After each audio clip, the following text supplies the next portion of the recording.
We hope you enjoy listening to this weekly podcast from LifeLine Church. Find out more by visiting lifelinechurch.co.uk. I wanted to take this opportunity to share actually what I shared in America at the conference that Mark was at, because it feels like it's something that God's bringing to us consistently. And so while we were in America, the theme of this conference was sojourning, like traveling. And when I thought about it from my perspective, I wanted to talk about our story and where we've been. And so at this conference, my dad talked about Psalm 84, the heart set on pilgrimage. That's always going to be what comes out of my dad if you put the topic of sojourning or traveling or anything really, Psalm 84.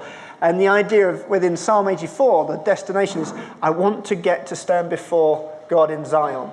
That's the desire, to be before God, to relate to him as he's called us to. So I couldn't talk about our journey without the idea of first catching a glimpse of him. So let me take you on the journey to how we get to that. So I asked my dad, so my job has been to serve my dad, John Singleton, in the things that God has called him to.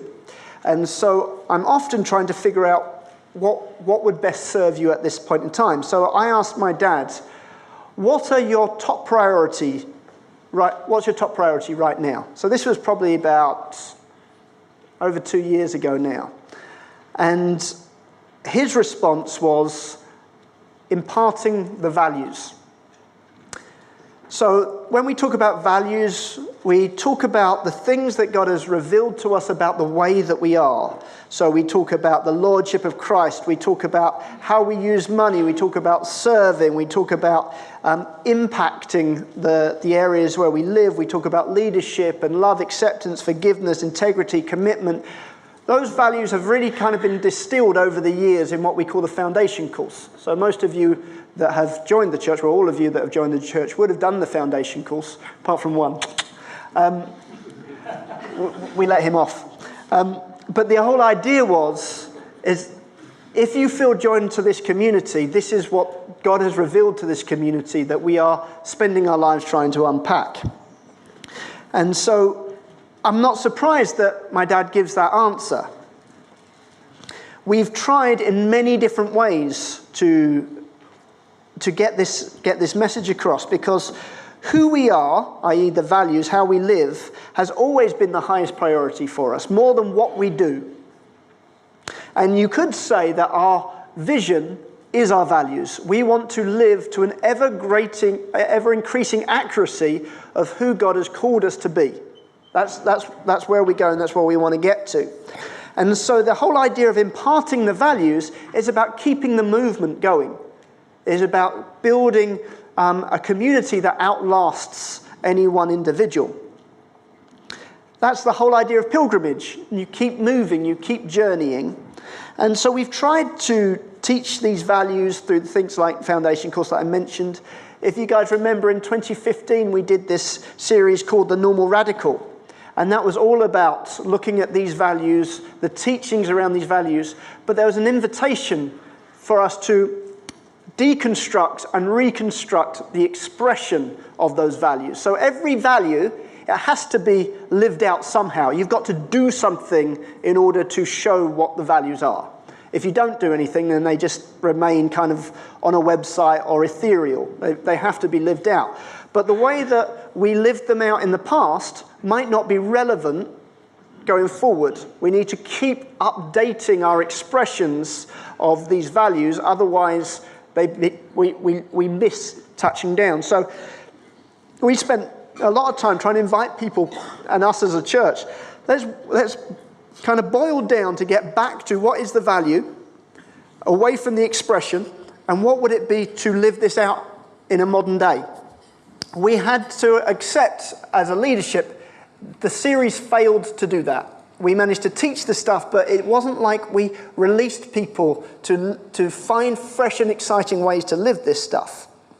And so sometimes it can feel just like we're teaching a code of conduct. This is how you've got to live to be a good lifeliner. These are the behaviors that are expected of you. And that doesn't do it. That doesn't work. And so while I was having this conversation with my dad, Avril was there. And she said something very profound, which is unusual. She said, John, what you've got to remember is that the values were forged through the heat of an encounter with him. The values were forged through the heat of an encounter with him. There was something, it wasn't just an intellectual thing. You experienced something of who God was. You saw something in him. There was a heat that took place that meant that you were left different afterwards. You saw something of his nature that thrilled you and has haunted you ever since. And you're still trying to figure out, what was it that I saw when I came into his presence that has left this desire in me to become more like that, to want more of that. And I've been trying to figure out ever since, how do we live according to what we've seen? And so his challenge is to be a faithful witness to what he's seen. Now, being in this conversation started a journey for me, because I realized there was a need to see him. Because when you see him, it starts you desiring. And you get that for Philippians 2:13. It's God who works in you to cause us to will and to act. Causes us to want to do what he wants. That's what happens when we come into his presence, his work in us. And then 2 Corinthians 3:18 talks about, with unveiled faces, we behold the glory of God. We're being transformed into his image from one degree of glory to the next. So there's something, as we see him, we desire him, and we are actually becoming more like him. So this whole idea of we've got to see him, we've got to catch a glimpse, it became the message that we could not move on for about 18 months. And you don't know you think it's hard work having to listen to the same message for 18 months. It's hard work for people that are trying to prepare a message. What should we do this week?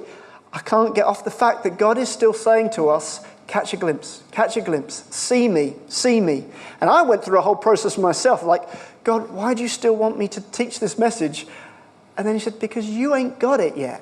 And I think, maybe God stayed on that message out of his mercy to draw us into it.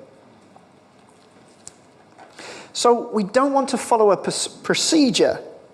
We don't want to follow processes, but we want to be transformed through his presence. And so I often think about the story of Moses and God descending on the mountain. And Moses would go up the mountain and he would be in the presence of God. It would transform him. It changed him. And he ended up bringing the law down from the mountain and brought it to the valley to where the people were. And these were the 10 Commandments. It was the way that God wanted them to live. And the idea was they were meant to now live by this law that Moses saw when he was up in the mountain. They never managed it. They could never do it. And in fact, that was never God's desire.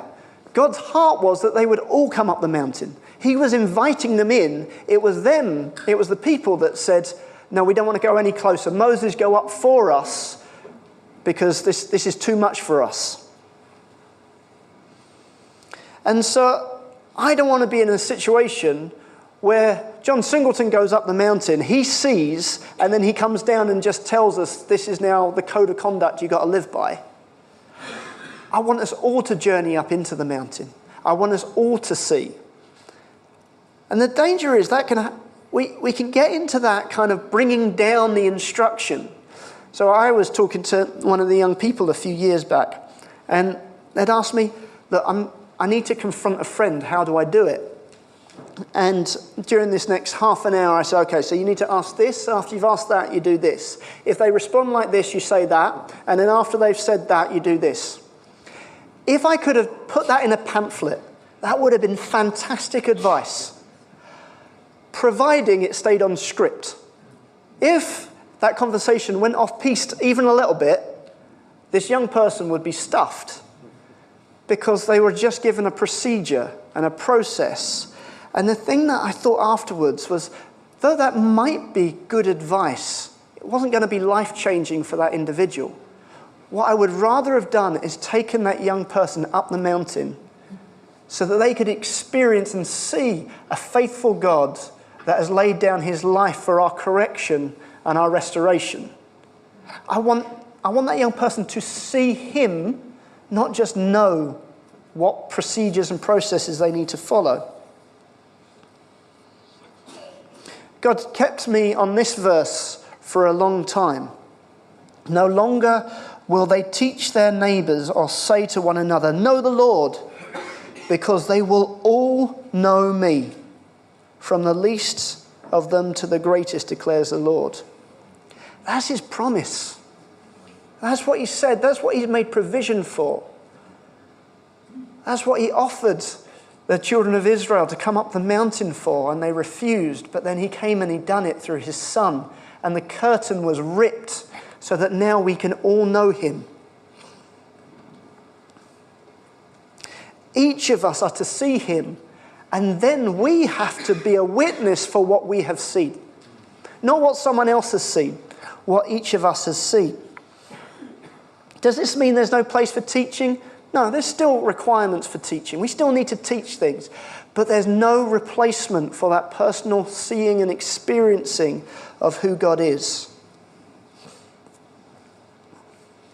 I think God's talking to us about this because, as I said last week, we're in this process of transition, that those that have led for the last 40 years will not be the ones leading for the next. If you have a look at kind of the history of the Christian church over the years, there seems to be a kind of a pattern that forms with a number of different options. So this is the best I can do with motion graphics, okay? So James, I apologize. PowerPoint's all I can do. So when God starts someone's heart on pilgrimage, you see a forefather, a founder, an explorer, an adventurer start out. They've seen a destination that they're heading towards. Now, often God raises up around them other people that are attracted to what that person sees, and they move along the path, and they set up camp at some point, and then they pack down the camp, and they move on to the next place, and they keep going, and they keep going. The thing is, we have some options when the foundation, the pioneer is no longer there. Option one,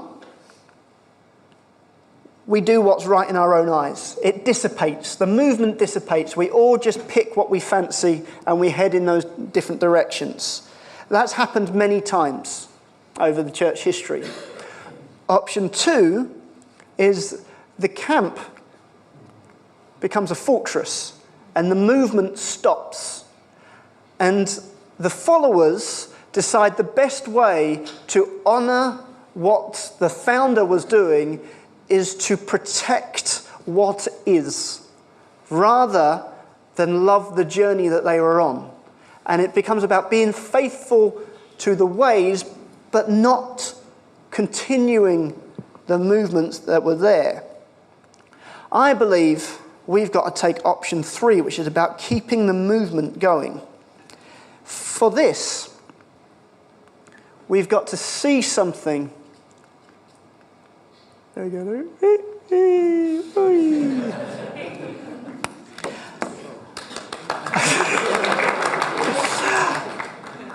For option three to happen, I've got to love the destination with the same love as the founding father had.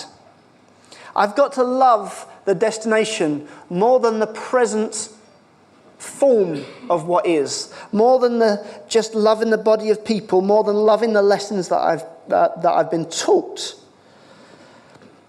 Can my heart be caught by the same thing that caught my father's heart? His desire to stand before the Lord in Zion. I want that. I want that same desire to grab me. I want to be faithful to that DNA that has been put in us, that identity that God has given this local expression of his body. I'm not faithful just by doing what has been done and what my Father has done. I'm faithful by seeing what my Father has seen, seeing who my Father has seen. So it's not about defending the ground that has been taken. It's about loving the Lord in the same way that he's loved it. If I see a passion for a value, I want the passion. There was one time I was asked to pick someone up from the airport, and we take picking up from the airport very seriously. We have a whole checklist to follow. And this time, Walker's Crisps had just brought out their sensation range, and I hadn't tried them all at this point. And I thought, I've got a few minutes. Let me just go into the airport shop and buy this packet of crisps. Whilst that was happening, the person I was waiting for walked past behind my back and went and stood the other side of the lounge.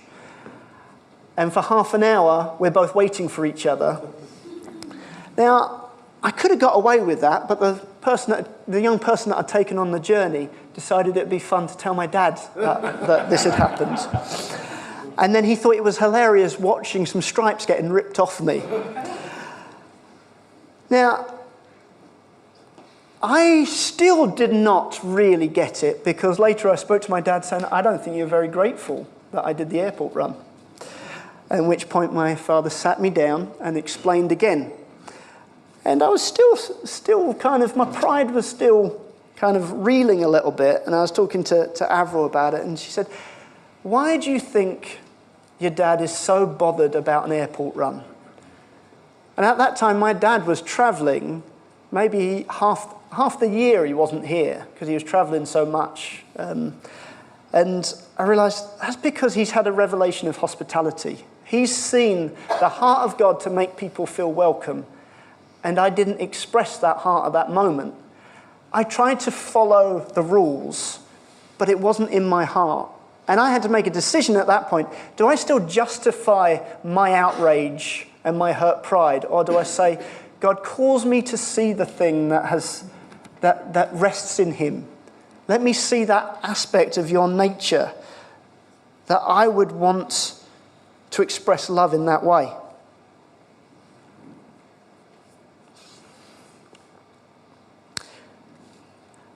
I've talked a lot over the last little while about this concept of creating space, giving people opportunity to express and be part of the shaping of who we are going forward.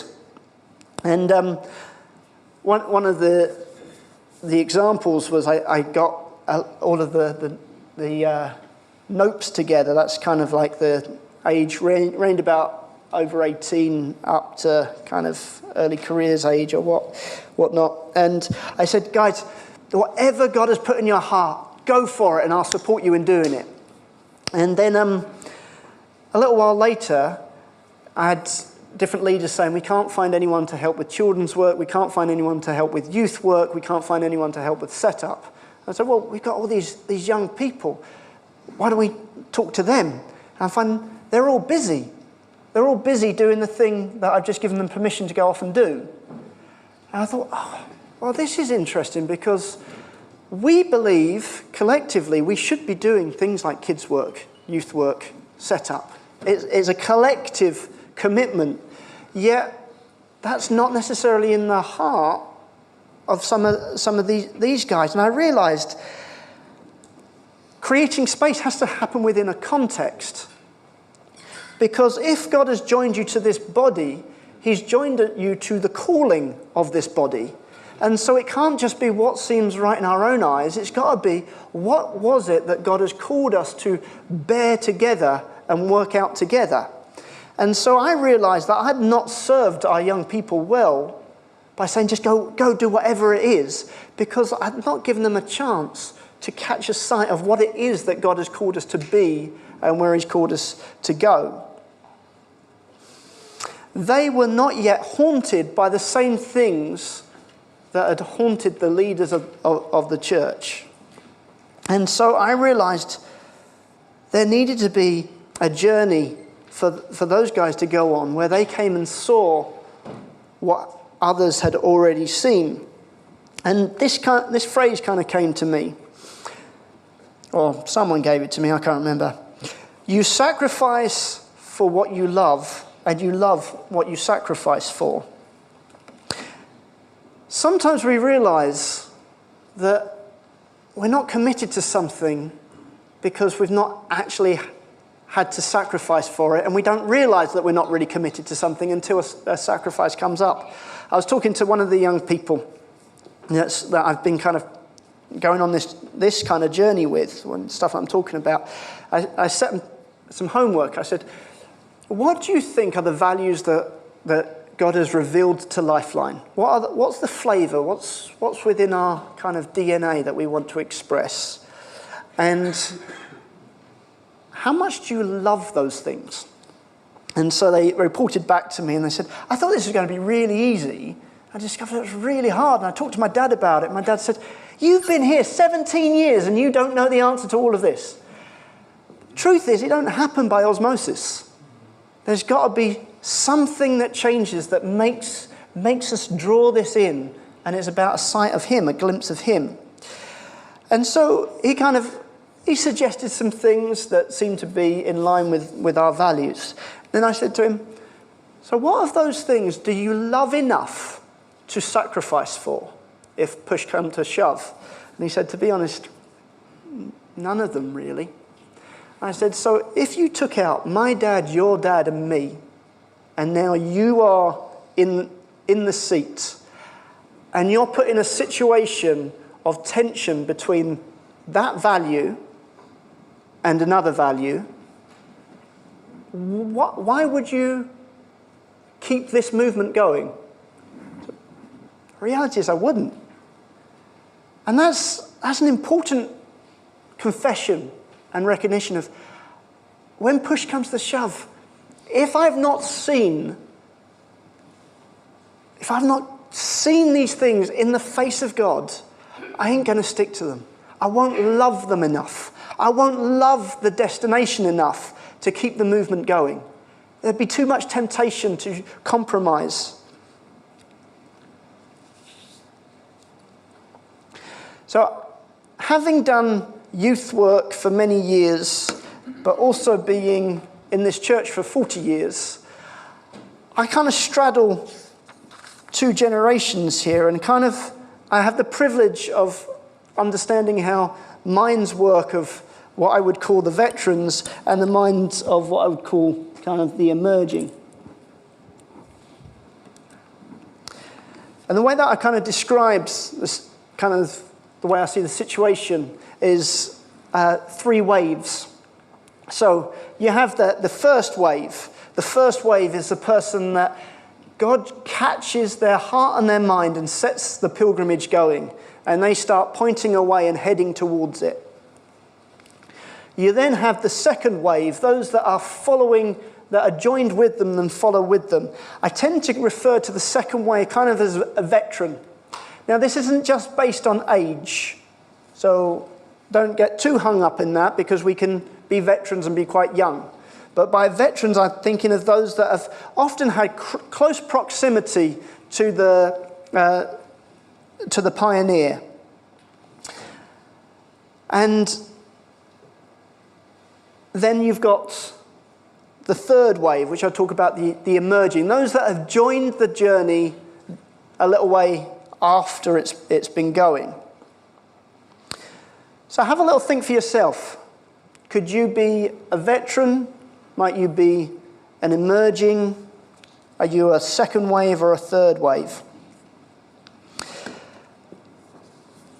The benefit that a second wave has is within that close proximity of someone like John, he has built a track record in your life that says He's been there at times when I've needed him. He's offered advice at times when I've needed that advice.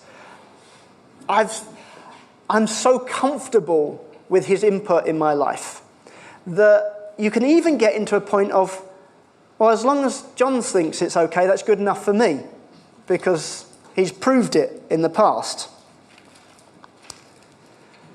You can get, though, into a situation like this, and I heard this was an actual line. There was a discussion between an emerging and a veteran, and the veteran tried to do the trump card of said, well, I don't think John Singleton would see it that way. At which point the emerging quite rightly has the opportunity to say, John who?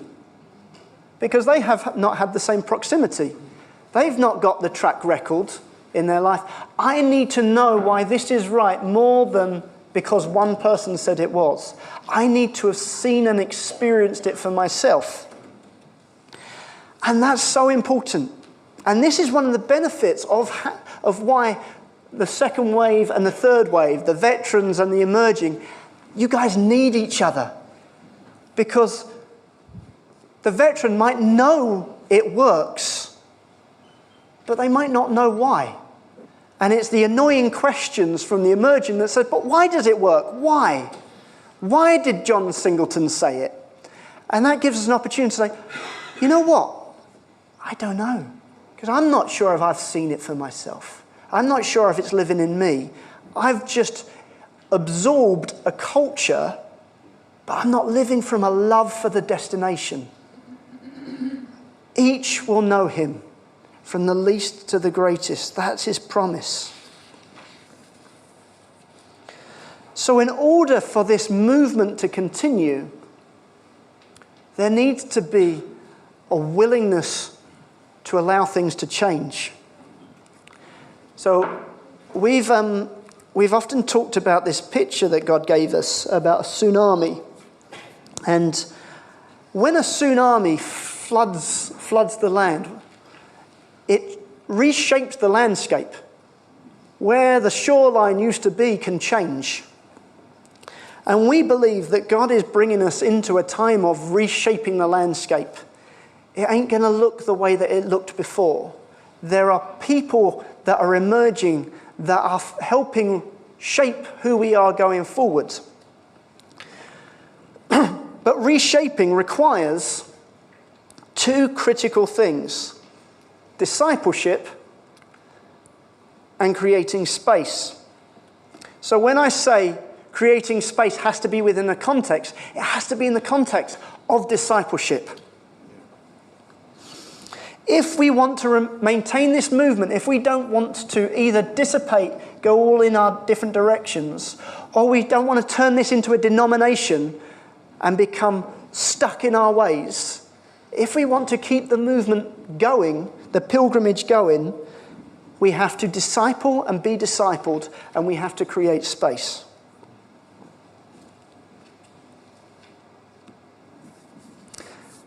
Some examples of my experience of discipleship. When I was in my early to mid-teens, I had just a growing interest in the Bible and was trying to read it on my own. My dad spotted this interest and he said, would you like to study with me? I was like, yeah, let's study together. So we started studying the Bible together. Then he said, this week, instead of just continuing the study that we're doing, do you want to help me prepare for Sunday morning? Oh yeah, that would be good. So I'm sitting with him, studying the Bible, but now we're doing it from a perspective of who are the people that God has given us to lead? What's going on in their lives? What might God's word be for these people at this time? And I started to get an exposure to his love for you guys. And there was something that was beginning to kind of knock on the door of my heart. Why would you teach this thing and not that thing? Well, because I think this is relevant for these people and what they're going through. And I've begun to see his knowledge and his understanding and his love and his care. Then he would begin to say, that stuff that you've done with the youth, that illustration, do you think you could do it on a Sunday? Like, oh, yeah, I could do that. Then it starts to say, well, would you like to teach a bit of this? Like, oh, okay, if you think I can. Yeah, you can do it. Not only over time was I discipled into being able to teach and stand here today, but something more important was transferred, which was that love for the people that I'm talking to and an interest in what's going on in your life, so that most of the stuff that I teach, I'm already talking to individuals to find out, how does this stuff help you? How does it make a difference afterwards? It wasn't just, you fancy doing some teaching? Yeah, sure, grab the stage. That would not have served me. That might have inflated my ego. That might have given me a sense of, well, it's less boring than having to sit and listen to someone. But it wouldn't have kept the movement going. It wouldn't have been allowing for the reshaping. In a similar way, I started traveling with my dad and visiting our friends abroad. To begin with, my job was to carry his bag. That's how it started. And I'd have to sit in the lobby area or in a hotel room while he talks and chatted with people in these different countries. I'd just sit there. But then over time, he'd say, what did you think of that conversation? I thought it's interesting how they reacted when you said this. What do you think was going on there? I was like, I don't know. Why didn't you ask? Well, ask the big people. All right, I'll try it. I begin to ask. But then I see his heart unfolding and being expressed during this time. Then he'd say, have you got any ideas of what we could talk about or teach on? It's like, well, we could teach on the stuff that we've been teaching back at home because we saw the impact that they had for these people. And so I was kind of built up into this. One of the most impactful times, and I've talked about this before, we were in Zimbabwe, and there was this young guy who was estranged from his wife at the time. And my dad had said to George Moyo, if you see this lady, I must speak to her.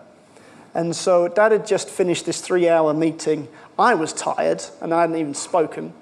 And so we were just getting in the car on the way back to the hotel, and the car is driving out of the compound, and George shouts through the open window, I've just seen her, she's here. Dad's foot was on the ground before the car had even stopped moving. And he jumped out the car and he walked around the compound talking to this lady. Then he gets back in the car and he said, if I can just save that marriage for the sake of the kingdom, what a difference it would make. And I remember in that moment I thought, my goodness, my heart is not there. I saw something in that moment. It's like, what have you seen that would cause you to step out of a moving vehicle? I have not seen what you've seen. I want to see it. And there is a process that we go through where we can humble ourselves or we can kind of departmentalize someone else's fanaticism. Is that word fanaticism? Yeah. At that point I saw there's something that I'm yet to see that would cause that to happen. God, do that in me. He would always allow time for my questions. So, guys, young people, emerging leaders, new amongst us, even if you're veterans, ask more questions. Ask that God makes you curious. Because until you start asking, you can't drill down to find out what it is that people have seen that have caused it to form in this way. Why would you step out of a moving car? Why would you do it?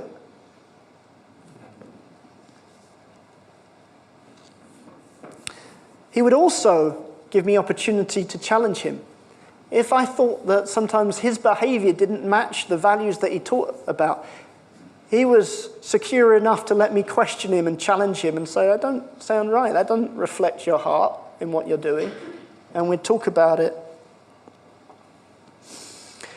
Now, within this unique role, I think God's given a message that I'm seeking to bring.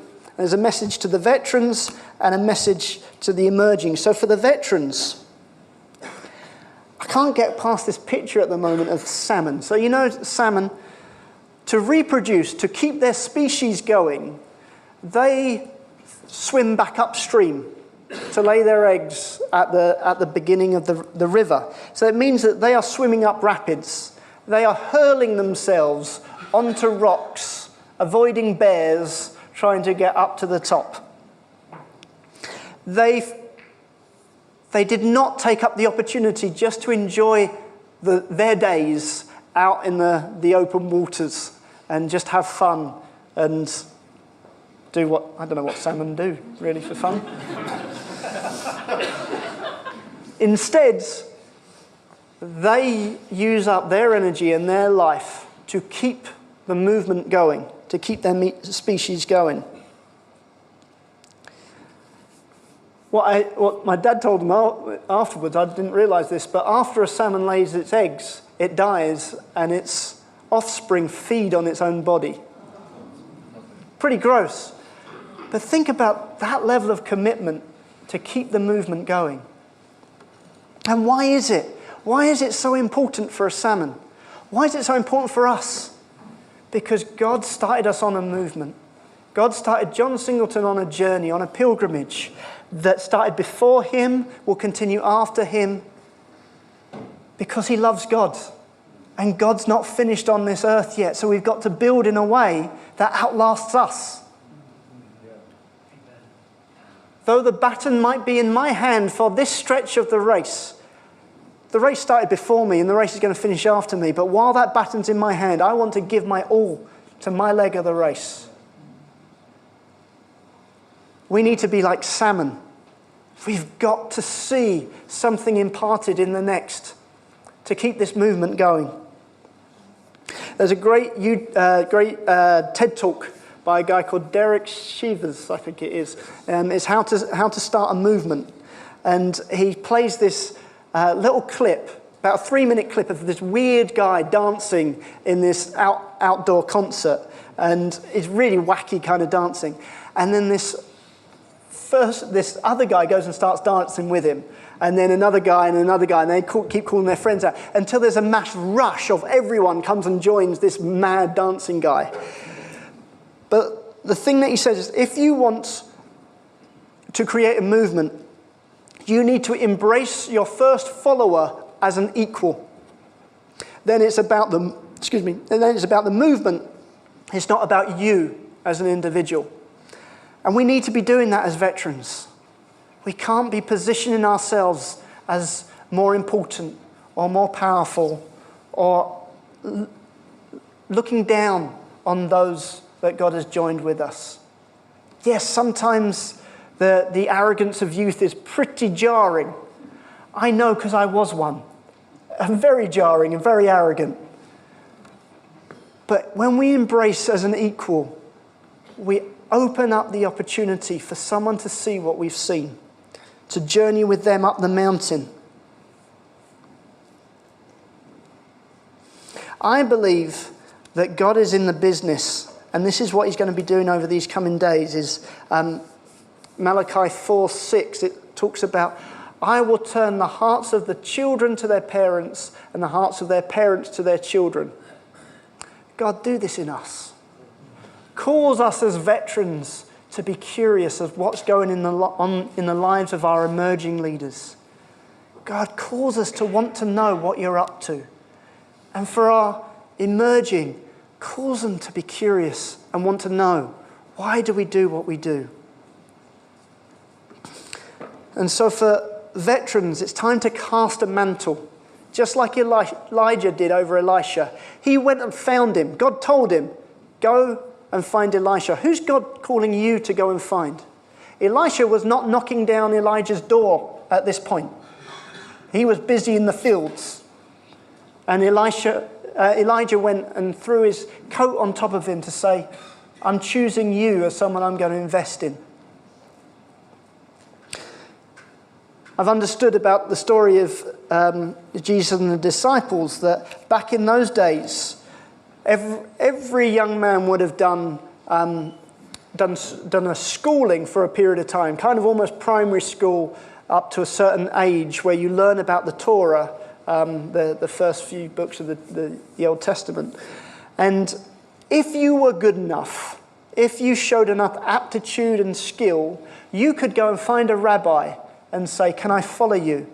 And if the rabbi thought you were good enough, he'd say, yes, you can follow me. And then you go into secondary school. You continue education. If you didn't qualify, you went and joined your father's business.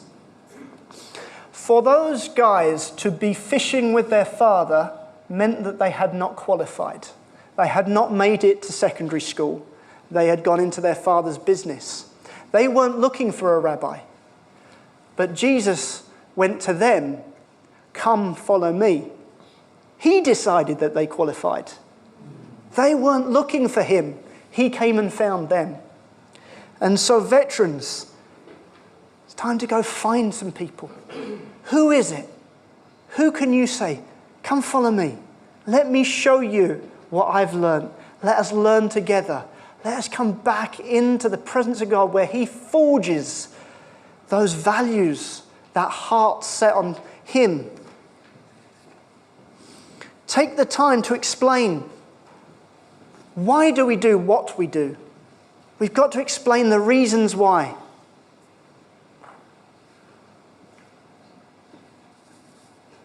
And tell your story. It's funny, on the plane over to America, I just had this urge to just remember and recollect with my dad key times where God became real to me. And they were always very specific, very contextualized to what I was going through at that time. But God made himself known to me, and he completely changed my life. He changed my perception of who he is, and he changed my perception of who I am because of it. I thought, why am I telling these stories? I realized God is a great storyteller, and he wants us to tell the stories where he features in. And I was saying this, and Mark said, did you realize that's what I did when I was in America? I told 6 stories about my life. I think, man, we do need to tell our stories. And it's amazing the life that comes back to us when we tell our stories. While we were in America, we were put in these small groups. And, sometimes when you're put in a small group, you kind of, all right, let's go through the motions of doing this thing and answering the questions. But for these small groups we were in, the speed of vulnerability and openness of these guys in this group were just incredible. And there's mixed age. We had a couple of guys, probably about 20 years old, and then some older guys in there. And there was this point where one guy, Mark mentioned him, a guy called Joel. We were saying, who do we want to pray for at this time? He said, I just want to pray for my wife. She's battled cancer for the last 11 years, 4 different types of cancer, one after another. 5 years ago, our son was killed in a motorbike accident on the day of his wedding. And you just see this guy just absolutely softened by what he's been through. He could easily have been hardened by it. He was softened by it. And his kindness and his love is just so tangible. And I was looking at these 2 20-year-olds, and I think, you have no concept of journeying with a loved one for 11 years of cancer. There's no kind of twinkle in their eye of recognition. But that's okay. They couldn't possibly appreciate it. But one day they will.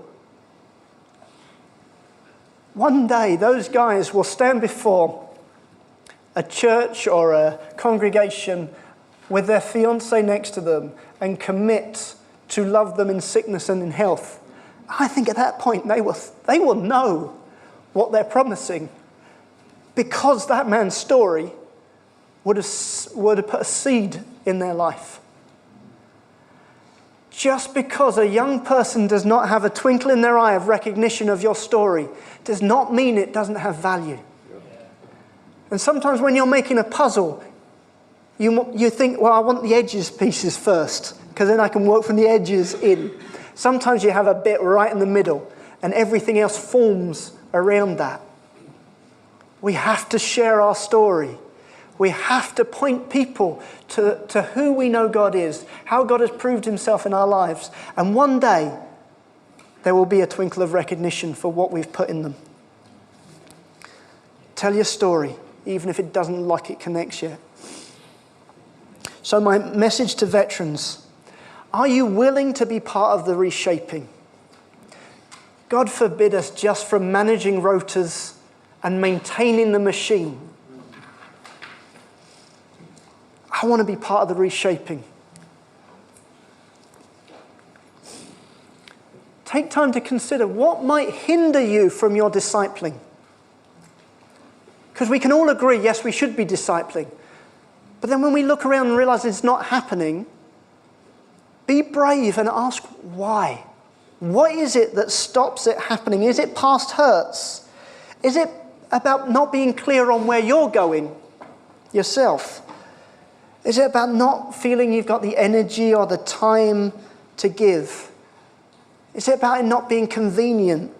Or is it too vulnerable to be, it's too painful to be vulnerable about where you're at? Or you can't see that there's anyone worth investing in? What is it? Ask God to search you and show you what might hinder you from discipling. Take the time. Look around. God, who have you joined to us at this point in time? Because Jesus says God will build his church. He's doing it. He's doing it all the time. And it might be those that didn't seem to qualify, that have gone and joined their Father's business. That is the ones that have been joining us. We need to be patient. And we need to be intentional. Don't wait for it to be convenient. It's never going to be convenient. The enemy will make sure it doesn't become convenient. Then are you willing to be curious? Moses was curious. He saw a burning bush. Wouldn't have been the first burning bush. Sometimes in deserts, the heat causes bushes just to set on fire, but it didn't burn up. And it started him asking some questions. Why is this bush not burning up? His curiosity brings him closer. As he gets closer, he encounters God. He hears God's voice, and he is commissioned for the next time, the next part of his journey. Be curious. God, what are you up to? Because God is alive and well in every human heart. Jacob wakes up from his dream and says, surely the Lord was here the whole time. I just wasn't aware of it. It's okay not to be aware, but God can make us curious. Walt Whitman said, be curious, not judgmental. Come in close enough. You could easily write someone's behavior off and assign it to a particular motive or a state of heart. Be curious, come close enough and have a look, and you will be surprised as you take an interest and you put your love towards someone. You'll be surprised what ends up coming back out from them. That you might go through a number of different people before you find someone that really bites. So be aware, be willing. If a salmon gets washed back down the waterfall, doesn't think, well, I tried, swim back down again. And throws himself back up again. Or herself, probably. What's the message to the emerging? I'm asking this question an awful lot right now. Are you here because this is your parents' church, it's your local church, it's the most convenient to uproot yourself and go somewhere else? It's too much of a hindrance. Or are you here because God has called you to be here? And if God's called you to be here, that must mean that he's called you to be part of the purpose of this community and what has been put on this community. In which case, I'm asking the question, so do you want to contribute to who we are and where we're going? Are you open to have an experience like what the forefathers have had before us? Are you willing to engage in discipleship, not just learn in your head, but go on a journey to see? My next question would be, do you even know where we're going? Do you know who we've been called to be? In which case you need to find out, how are you going to find out who we are called to be and where we're going? How are you going to plug in?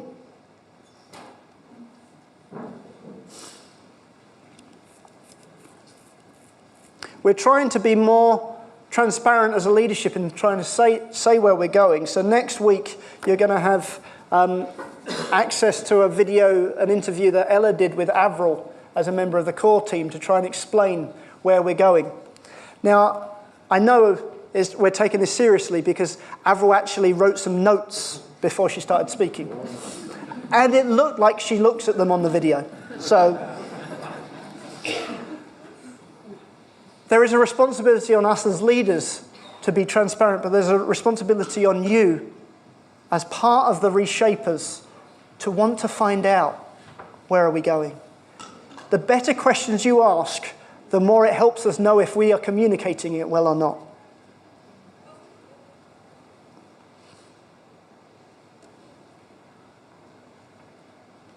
So these are all discipleship-related questions. This one gets into, so how are you going to help us reshape? How are you going to express these things? If you have seen what we have seen, if you've had that experience of who God is, there's an urgency in you. I've got to see this lived out. I'm haunted by what I've seen. I'm scarred in a positive way by who He is. I want to live it. I want to live it in community with others that have been touched by the same thing. But I've got to work out how to live it for my generation. That is not the way that they lived it for the previous generation. One of the topics that we talk about in the foundation is integrity. I don't know if there's an example or a case study how to live integrity in social media. It wasn't relevant to those that went before. It is relevant now. How do we live these things in the digital age? How do we live in the temptations that you guys are going to face, which are different to the temptations that others faced? But unless you love it, what will stop you compromising? And you don't love it unless you catch a glimpse and you see for yourself.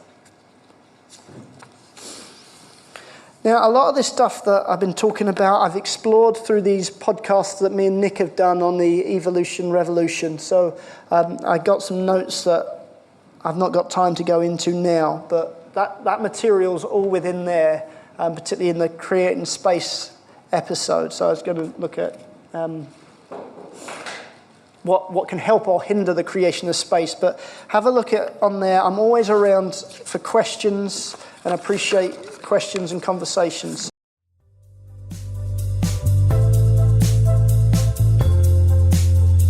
Thank you for listening to this podcast by LifeLine Church. We hope this message has been an encouragement to you. We are a relational church with a passion to demonstrate God's love to one another and our surrounding community in real and practical ways. We believe that God has called us to have an impact on our families, our communities, and our nation. We'd love to connect further with you, so please do visit our website at lifelinechurch.co.uk, on Facebook, lifeline.church.uk, or Twitter at LifelineUK.